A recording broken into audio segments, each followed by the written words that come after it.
Liwei and Master Shen both sat in the car as they tried to decipher a strategy to rescue Momo.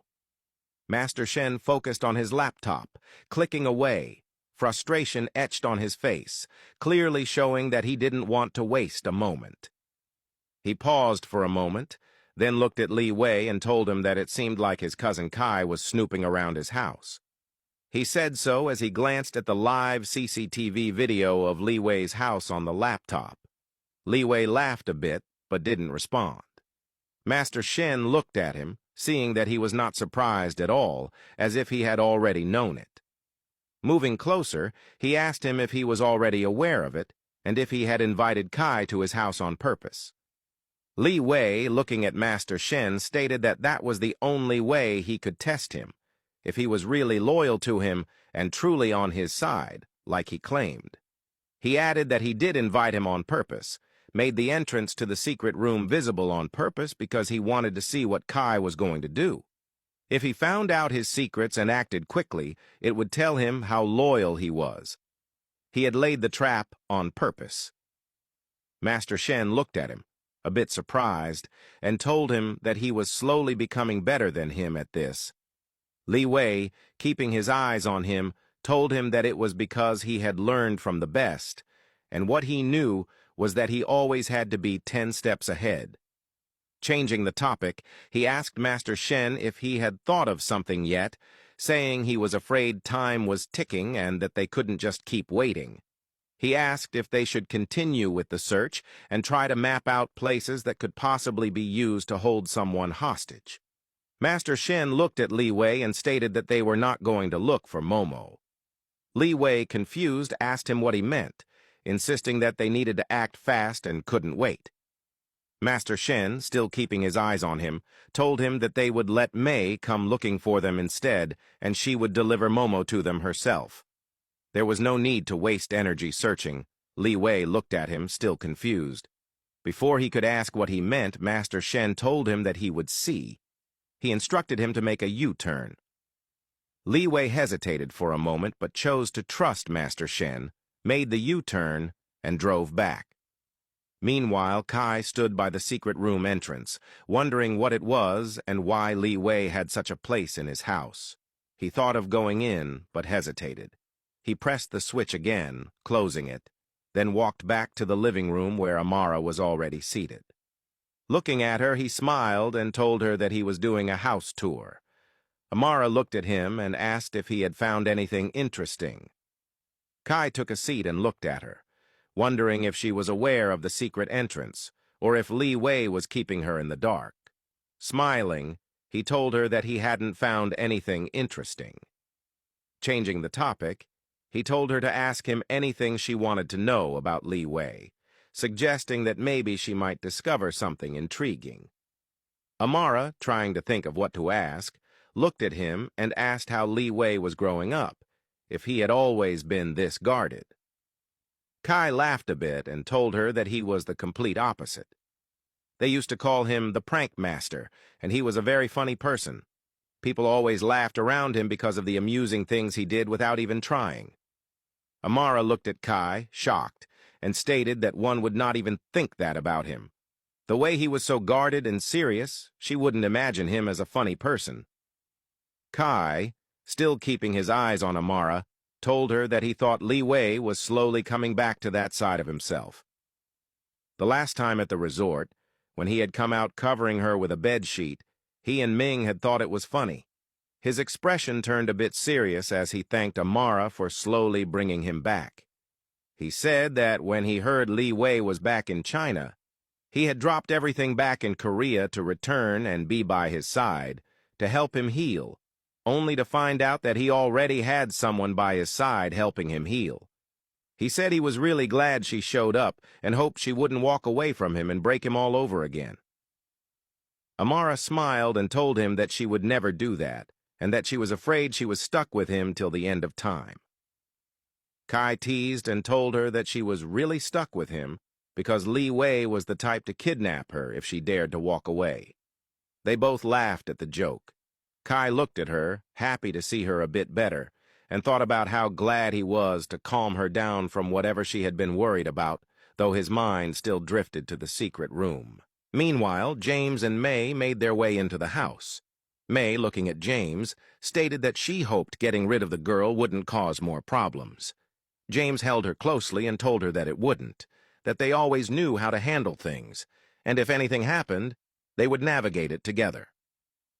May smiled and made her way upstairs to check on her daughter. As she walked into the room, she froze on her tracks.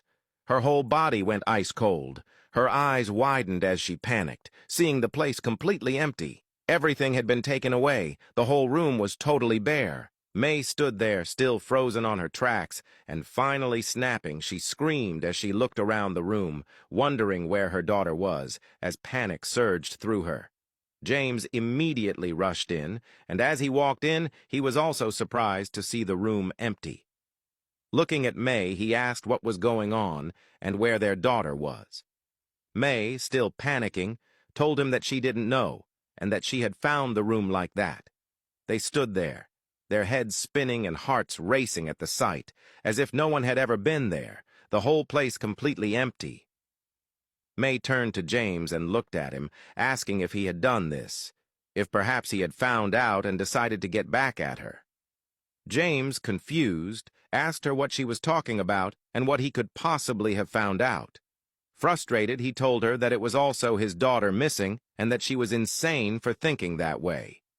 May, panicking even more, started walking around, trying to find her, opening closets. James called out for the maid who walked in, and looking at her, he asked where exactly their daughter was. The maid also looked at the empty room, shocked, and stated that she didn't know. May, even angrier, walked to her and stood before her, her eyes burning with fury, and told her that she had to know, asking what exactly she had been doing for her not to find out such a thing. The maid, her voice trembling, stated that she and the other helpers had suddenly fallen asleep and didn't know what had happened. James looked at May and told her that he believed their daughter had been taken. May moved closer, her mind running wild, asking him who could do such a thing, who had the guts to walk into their heavily guarded house and do this. James told her they should report it to the police. Before they could rush out, her cell phone rang. She looked at it and saw an unknown number. She immediately answered, without wasting a second asking who it was. Master Shen's voice came through, telling her that by now she might have figured out that her daughter was missing. May, panicking, asked him who he was and if he was the one who had taken her daughter. Master Shen's voice didn't falter, as he told her that he was going to get straight to the point, and that if she wanted to get her daughter back, she would have to bring his daughter back to him, and that they would make a swift exchange. He warned that if anything happened to his daughter, the same thing would happen to her daughter, and that if he had already taken his daughter's life, he would be afraid he would have to take her daughter's life as well. May, panicking as her whole body trembled, asked him who he was and who his daughter was. Master Shen laughed a bit and told her that the girl she had taken hostage was his daughter. He stated that she should get in touch with him when she was ready for the exchange. Before May could argue further, Master Shen hung up.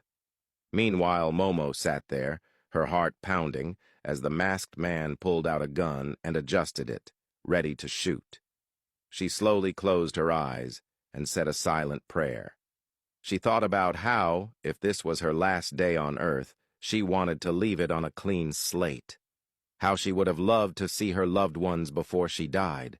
How she would have loved to say goodbye and even tell her father that she forgave him and didn't hate him anymore. May and James's car pulled over at the place where Momo was being held hostage.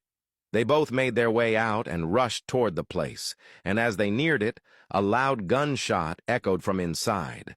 They both paused on their tracks, panic surging through them, as they thought about how, if something happened to Momo, their daughter would also be in danger, and that it would be over for her. Meanwhile, Leewi and Master Shen stood together where they had taken May and James's daughter. Leewi glanced at Ming, who was standing beside the girl's bedside, observing her, and thanked him for agreeing to come help them move the girl, saying that they wouldn't have been able to do it without a medical specialist. Ming, still keeping his eyes on the girl, told Liwei that he was doing it for Momo because he had also played a role in getting her kidnapped by fueling her obsession with the investigation. Liwei moved closer and looked at Ming as he asked if he had found out anything. Why the girl was like that, why her heart had suddenly stopped. Ming, still focused on observing the girl, didn't respond. He took blood samples and carefully examined her entire body. Looking at Liwei, he stated that he would have to conduct tests to find out, and that he had already diagnosed her from the photographs Momo had taken. He just needed to do an autopsy, compare the results, and then he could come to a conclusion. Liwei looked at him, seeing a bit of fear in his expression, and thanked him again for risking his life and his pure conscience for this. He added that he knew Ming was the kind of person who always wanted to do things straightforwardly and didn't like getting involved in sinister matters, and that the fact he was doing this meant a lot. Ming looked at him and stated that this also concerned Amara, that Amara was his girlfriend, and that she seemed to bring happiness to him and was slowly healing him. If anything happened to Amara, it would mean Liwei would be lost again. He said he was doing this because he was his friend, who simply wanted to see him happy again and moving on from the past, and that since Amara was helping him to recover, he had no choice but to help her so no harm could come to her.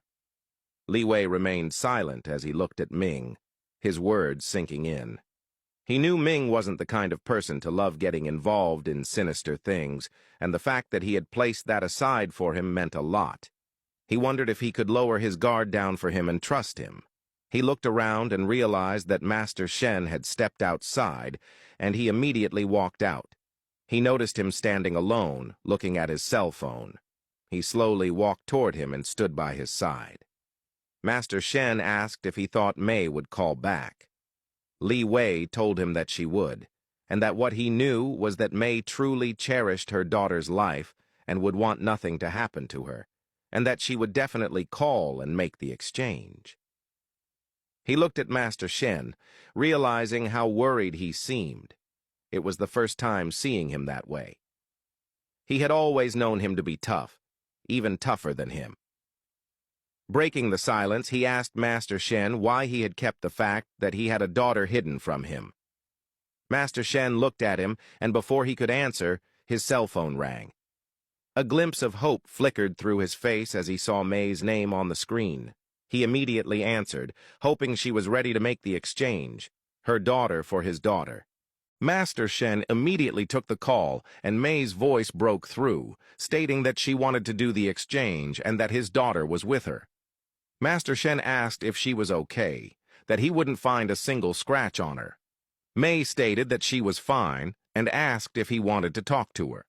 Master Shen told her it was okay, that he would send her the location, and that if she dared try anything sinister, he swore he wouldn't spare her daughter. Mei agreed and promised not to try anything, as long as her daughter was safe as well. After hanging up, Master Shen looked at Liwei and told him that she had agreed. He said so as he sent Mei the location.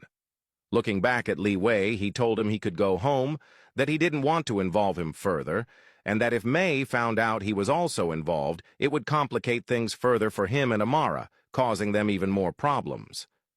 Liwei, however, in a firm voice, told him that he had stood by his side for so many years and had never left when things got hard, and that he would do the same for him and Momo. Master Shen laughed a bit and asked if he wasn't worried staying away from Amara for that long. He jokingly asked what if Kai snatched her right under his nose. Liwei, his voice firm, stated that nobody would do that, not even Kai, and that if he did, he would snatch her right back. Master Shen laughed lightly and told him they should go back inside and prepare to move the girl. They both made their way back inside, the tension thick around them.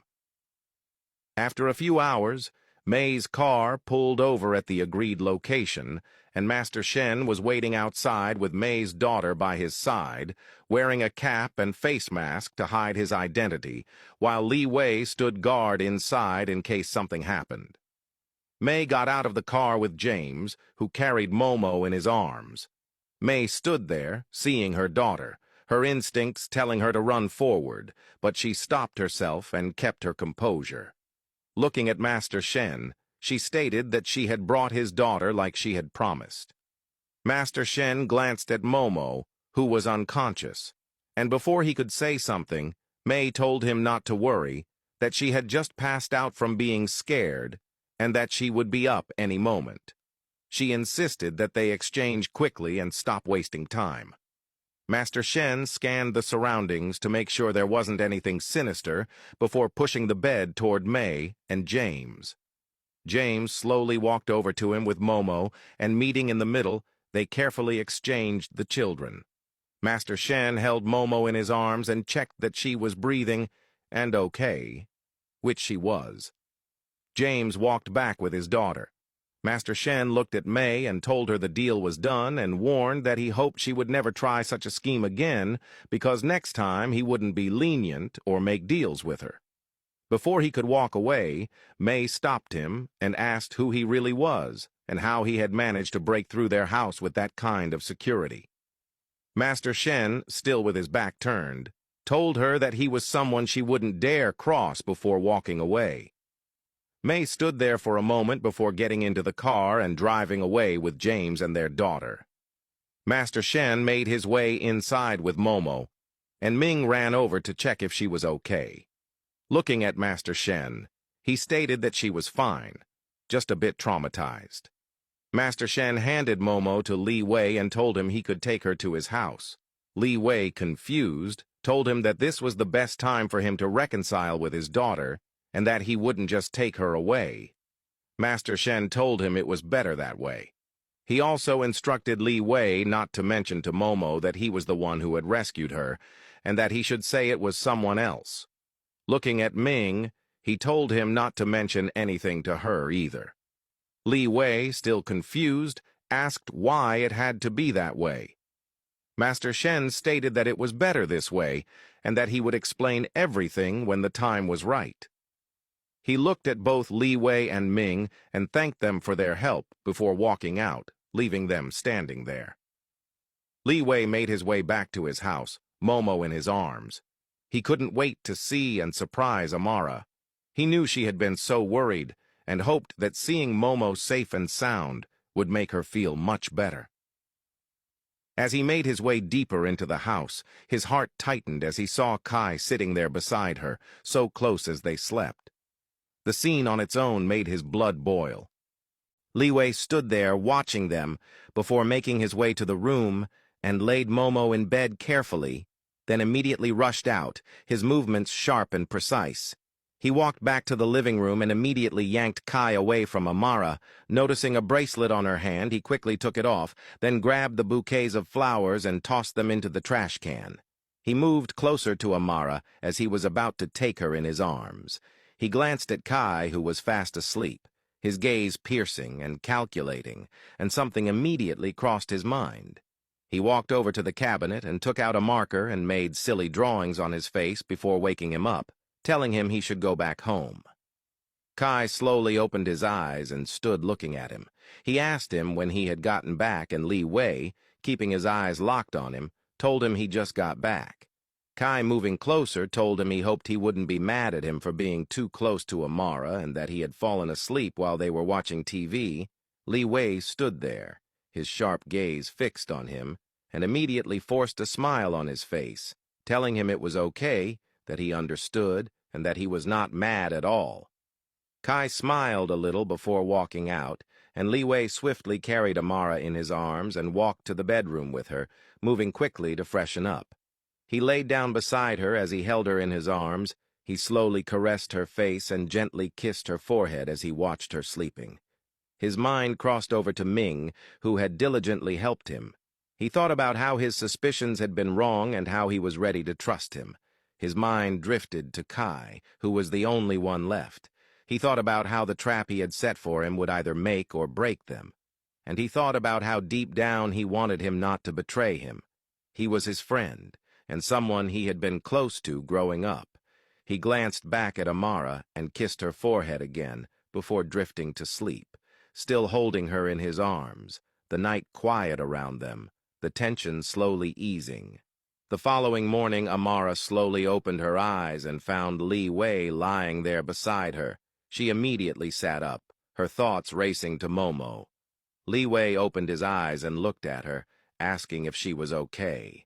Amara, with urgency in her voice, asked him if they had managed to save Momo, if she was okay. Liwei remained silent and just looked at her. Amara, noticing the serious, almost gloomy look on his face, suddenly began to panic, fearing that something might have happened to her friend. Liwei laughed softly, pulling her into his arms, telling her he was only teasing her and that she should stop panicking. He got up from the bed and told her to follow him.